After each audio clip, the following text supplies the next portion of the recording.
Hi hello నమస్తే. Previous వీడియోలో మనం ఇండస్ వ్యాలీ సివిలైజేషన్ గురించి మాట్లాడుకుంటున్నాం కదా. సో ఈ వీడియోలో మనం దాని కంటిన్యూషన్ గురించి డిస్కస్ చేద్దాం. ఎక్కడ ఆపేసాం ప్రీవియస్ వీడియోలో? ఈ సివిలైజేషన్స్ దగ్గర ఆపినట్టున్నాం, అవునా? ఇండస్ వ్యాలీ సివిలైజేషన్తో పాటు వేరే సివిలైజేషన్స్ కూడా ఉన్నాయి అండ్ ఎక్కడున్నాయి అవన్నీ కూడా మాట్లాడుకున్నాం కదా. ఓకే, అండ్ ఆల్సో మనం కొన్ని నేమ్స్ కూడా అనుకున్నాం. లార్డ్ కనింగ్, ఈ అలెగ్జాండర్ హూమ్ కావచ్చు, దయారాం సహానీ, ఆర్డి బెనర్జీ. అలా దయారాం సహానీ ఎవరో చెప్పండి. హరప్పాని ఫస్ట్ కనుక్కున్న వ్యక్తి దయారాం సహానీ. మొహంజదారోని కనుక్కున్న వ్యక్తి ఎవరు? ఆర్డి బెనర్జీ అంటే రాకర్ దాస్ బెనర్జీ. 1922లో ఆర్డి బెనర్జీ గారు ఇది కనుక్కుంటే దయారాం సహానీ ఈ హరప్పాను కనుక్కున్నారనమాట. ఇండియన్ ఆర్కియాలజిస్ట్ దయారాం సహానీ అనే పర్సన్. ఓకే, మరి సర్ జాన్ మార్షల్ ఎవరో తెలుసా? 1924లో ఈయన ఇండస్ వ్యాలీ సివిలైజేషన్ని డిక్లేర్ చేశారని అనుకున్నాం. గుర్తుందా మీకు? ఓకే, అండ్ ఆల్సో ఈయన అలెగ్జాండర్ కనింగ్ హూమ్ ఏంటి అంటే ఫస్ట్ ఎన్కవేషన్స్ అంటే తవ్వకాలు జరిపిన వ్యక్తి అనమాట. ఈ ఇండస్ వ్యాలీ సివిలైజేషన్లో ఫస్ట్ తవ్వకాలు జరిపిన వ్యక్తి అలెగ్జాండర్ కనింగ్ హూమ్ అనమాట.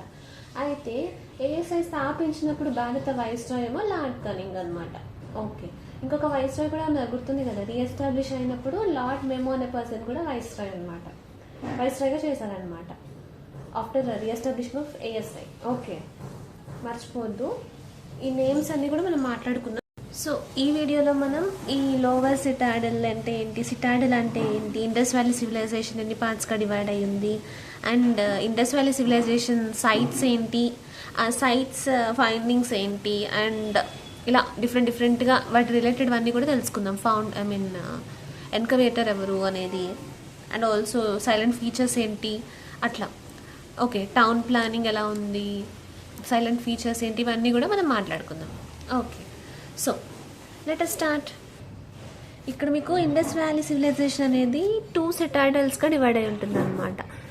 ఫర్ ఎగ్జాంపుల్ ఒక డయాగ్రామ్లో చెప్తాను మీకు నేను. ఇట్లా ఉంటుంది. ఓకే, సిటాడిల్ అంటే ఏంటంటే అదొక టైప్ ఆఫ్ స్లోప్ లాగా. ఎలా చెప్పాలి మీకు? ఓకే, ఇట్లా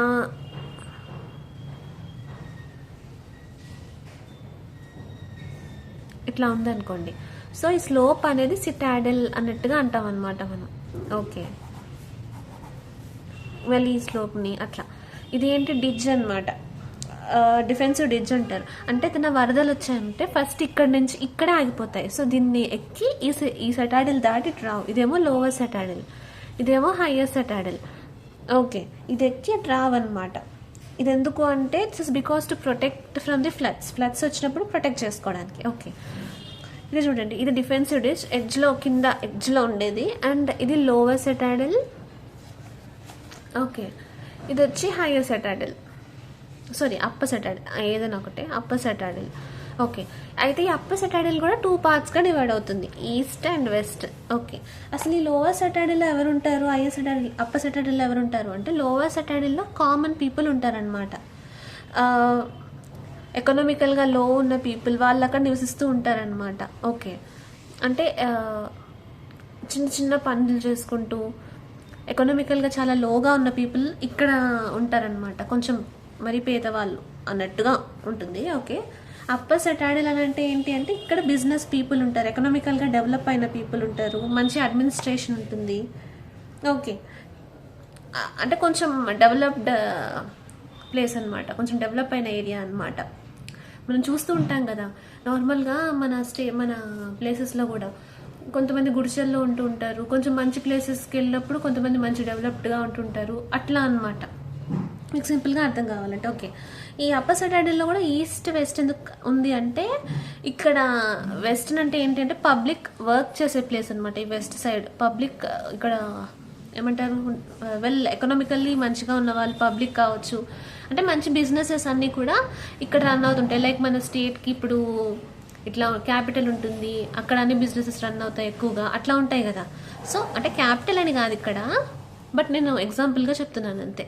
ఓకే, ఇక్కడ పబ్లిక్ ఉంటారు, వాళ్ళ బిజినెసెస్ కానీ అట్లాంటివన్నీ కూడా నడుస్తూ ఉంటాయి అన్నమాట. People where they use to work. Okay. And ఈస్టర్న్లో ఏంటి, ఇది రెసిడెన్షియల్ సెక్టర్ అనమాట. అంటే ఇక్కడ వర్క్ చేస్తున్న పీపుల్ అంతా కూడా ఇక్కడ ఉంటారు. సో మొత్తం wear the people live, residential sector అనమాట. ఇది మీకు అర్థమవుతుంది కదా. ఇక్కడ పని చేసే వాళ్ళందరూ ఇక్కడ నివసిస్తుంటారు, వాళ్ళ హౌజెస్ అట్లా ఉంటూ ఉంటాయి అన్నమాట. ఓకే, ఇది ఈ సెటాడిల్ కాన్సెప్ట్. Okay okay. అండ్ మీకు ఆల్రెడీ తెలుసు కదా, ఇండస్ వ్యాలీ సివిలైజేషన్ని హరప్పా సివిలైజేషన్ అని కూడా అంటారు. ఎందుకంటారు హరప్పా సివిలైజేషన్ అని అంటే, ఫస్ట్ కనుగొన్న ప్లేస్ ఏదైతే ఉందో అది హరప్పా కాబట్టి అప్పుడు వాళ్ళకున్న రూల్స్ ప్రకారం దీన్ని హరప్పా అని కూడా అంటారు. సింధు నాగరికతని హరప్పా నాగరికత అని కూడా అంటారు. ఓకే, ఇప్పుడు మనం ఈ అసలు ఏమేం ప్లేసెస్ ఉన్నాయి, ఏమేం సైట్స్, ఇంపార్టెంట్ సైట్స్ ఏంటి అనేది చూద్దాం. ఫస్ట్ సైట్ మనందరికీ తెలిసిందే హరప్పా. నెక్స్ట్ వచ్చి మోహెంజోదారో. ఇంకా ఏమున్నాయి, నెక్స్ట్ వచ్చి చెన్హుదారో. ఓకే, చెన్హుదారో తర్వాత కాళీబంగన్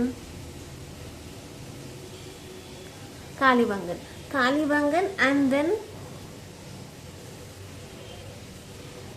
లోథల్. కాళీబంగన్ తర్వాత లోథల్. ఆ తర్వాత ఏంటి, ఇంకొకటి కూడా ఉంది ఇక్కడ, సుత్కా జెండర్. ఈ పేరు మీకు గుర్తుంది కదా, మనం ఎక్కడ మాట్లాడుకున్నాం ఈ పేరు అనేది ఒకసారి చెప్పాలి.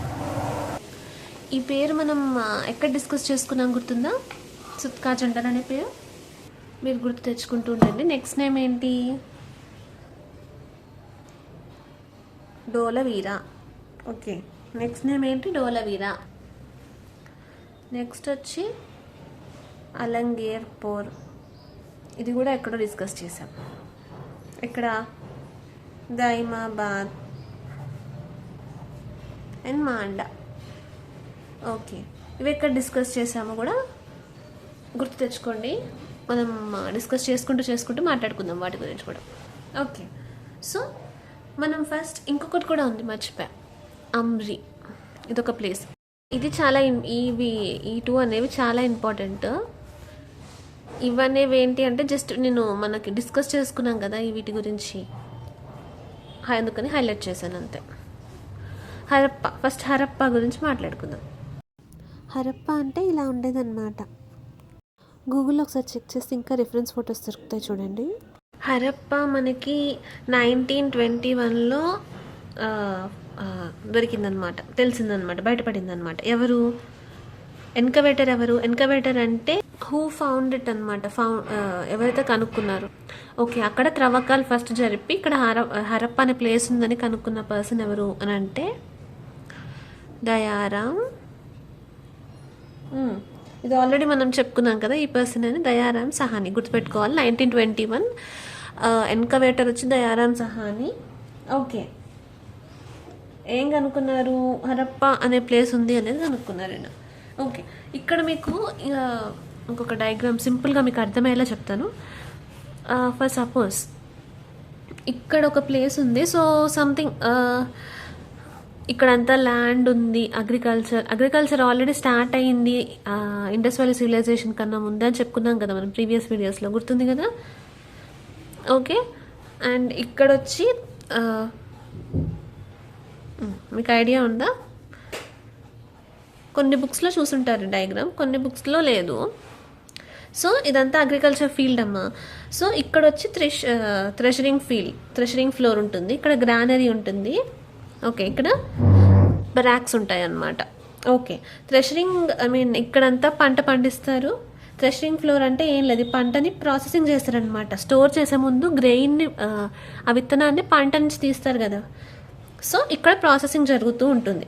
అండ్ ప్రాసెసింగ్ జరిగాక గ్రెయిన్స్ ఉంటాయి కదా, అవన్నీ కూడా ఇక్కడ ప్యాక్ చేసి స్టోర్ చేస్తారు గోడౌన్ టైపులో. ఓకే, ఏదైనా ఎమర్జెన్సీ పర్పసెస్కి ఈ గ్రెయిన్స్ అవసరం పడతాయి అని. ఓకే, అండ్ ఈ 3 ప్లేసుల్లో పనిచేస్తారు కదా వర్కర్స్, వాళ్ళంతా ఉండడానికి ప్లేస్ ఏది అంటే బెరాక్స్. ఇక్కడ వాళ్ళ ఉండే ప్లేస్ అనుకోవాలి. ఓకే, సో ఈ స్టోర్ చేసే దాన్ని గ్రానరీ అని అంటారు. ఓకే, ఈ ప్రాసెస్ మొత్తాన్ని గ్రేట్ గ్రానరీ అంటారు. ఇలా అప్పట్లో దాచుకునే వాళ్ళు అనమాట. అంత టెక్నాలజీ లేకపోయినా అప్పట్లో ఇలా దాచుకునేవాళ్ళు. అందుకే హరప్ప అని సిటీ ఆఫ్ గ్రానరీస్ అని అంటారు. అంటే ధాన్యాగార నగరాలు అని అర్థం. ఓకే, సిటీ ఆఫ్ గ్రానరీస్ ఏమంటారు? హరప్ప అని సిటీ ఆఫ్ గ్రానరీస్ అంటారు. ఓకే. అండ్ ఇక్కడ ఇంతకీ హరప్ప ఎక్కడుంది, ఏ ప్లేస్లో ఉంది అంటే ఆ, పాకిస్తాన్లో పంజాబ్ అని ఒక స్టేట్ ఉంటుంది అక్కడ కూడా. ఓకే, పంజాబ్ అనే స్టేట్లో మౌంట్ గోమతి డిస్టిక్లో ఉందంట. పంజాబ్ అనే స్టేట్లో మౌంట్ గోమతి అనే డిస్టిక్లో ఉంది. ఓకే, హరప్ప. అండ్ ఆల్సో ఈ హరప్పాలో బోట్ మేకింగ్ ప్రాసెస్ కూడా జరుగుతూ ఉంటుంది. సో బోట్ మేకింగ్ ఇండస్ట్రీగా రికగ్నైజ్ చేశారనమాట హరప్పాని. ఓకే.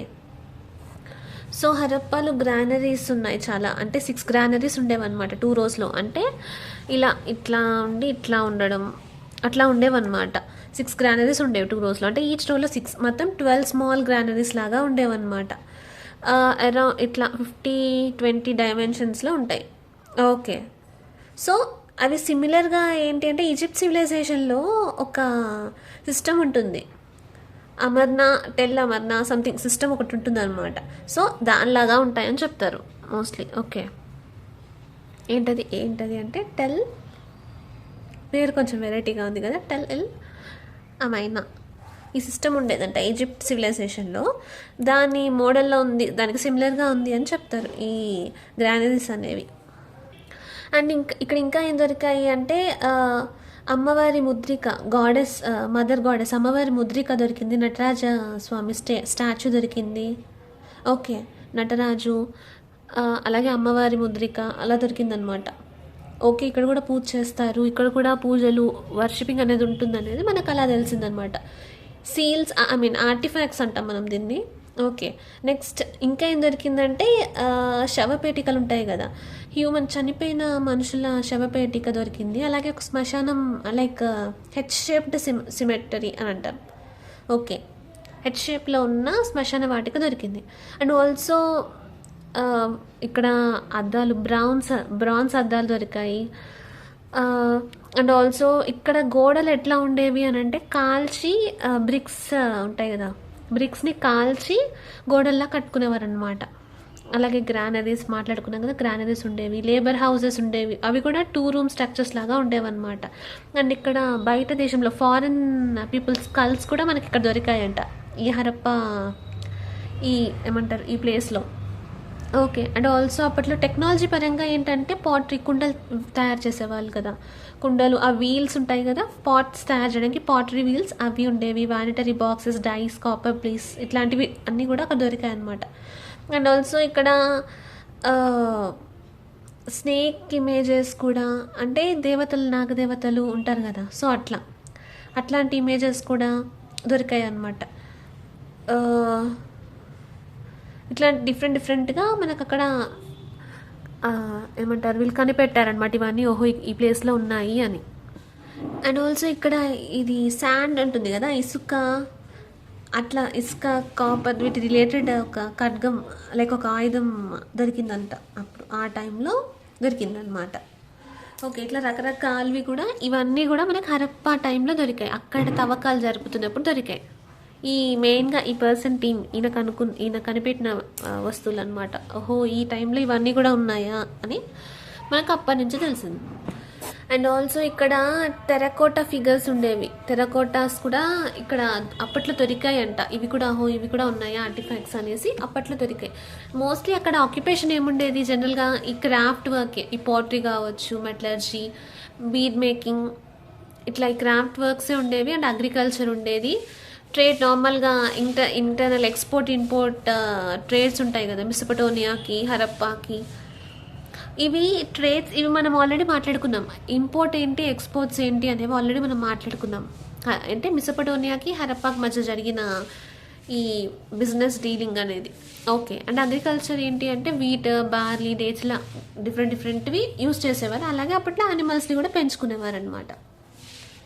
మీకు ఏమన్నా గుర్తున్నాయా మెసొపటోమియాకి హరప్పాకి మధ్యలో జరిగినవి ఎగుమతులు దిగుమతులు లాంటివి? సో ఎగుమతులు ఏంటి అంటే లైక్ మోహన్జాదారో నుంచి, హరప్పా నుంచి కూడా ఎగుమతులు జరిగేవంట. కాటన్ కావచ్చు, కాటన్తో చేసిన ఏమంటారు వస్త్రాలు ఉంటాయి, ఐ మీన్ ఈ మెటీరియల్స్ కావచ్చు, ఆభరణాలు, పూసల దండలు, ఇవి స్మెల్ వచ్చే సెంట్ బాటిల్స్, సుగంధ ద్రవ్యాలు, మిరియాలు, ఇట్లాంటివి పత్తికి రిలేటెడ్గా ఉన్నవి కావచ్చు అట్లా. ఓకే, అండ్ దిగుమతులు ఏంటి అని అంటే రాళ్ళు, తెల్లరాయి, ఇట్లాంటివి డిఫరెంట్గా, సీసము, అలాగే వెండి, బంగారం కూడా. ఓకే, అండ్ మనం అక్కడ డిస్కస్ చేసుకున్నాము లాస్ట్ వీడియోలో, వీటి గురించి మాట్లాడుకున్నప్పుడు ప్రీవియస్ వీడియోలో. ఒక్కసారి చెక్ చేయండి, క్లియర్గా ఉంటుంది ఎక్స్చేంజ్ ఏంటి అని. ఈ హరప్ప రావి నది దగ్గర రావి నది ఒడ్డున ఉండేదన్నమాట, బ్యాంక్ ఆఫ్ రావి రివర్. ఓకే, అండ్ ఇంకెంతే హరప్ప గురించి. ఇంకేమైనా పాయింట్స్ ఉంటే మీరు కామెంట్ చేయండి. ఓకే, అండ్ నెక్స్ట్ వీడియోలో కంటిన్యూ చేస్తుంటాం కదా, అండ్ అక్కడ కూడా ఇంకేమైనా ఉంటే మాట్లాడుకుందాం. నెక్స్ట్ వచ్చి మోహన్ జాతర గురించి డిస్కస్ చేసుకుందాం. ఓకే, ఇది మనం నెక్స్ట్ వీడియోలో కంటిన్యూ చేద్దాం. వీడియో లెంత్ ఎక్కువైపోతుంది కదా. I hope you understand the video. ఏమైనా అర్థం కాకపోతే కామెంట్ చేయండి. నెక్స్ట్ వీడియోలో మళ్ళీ కలుద్దాం.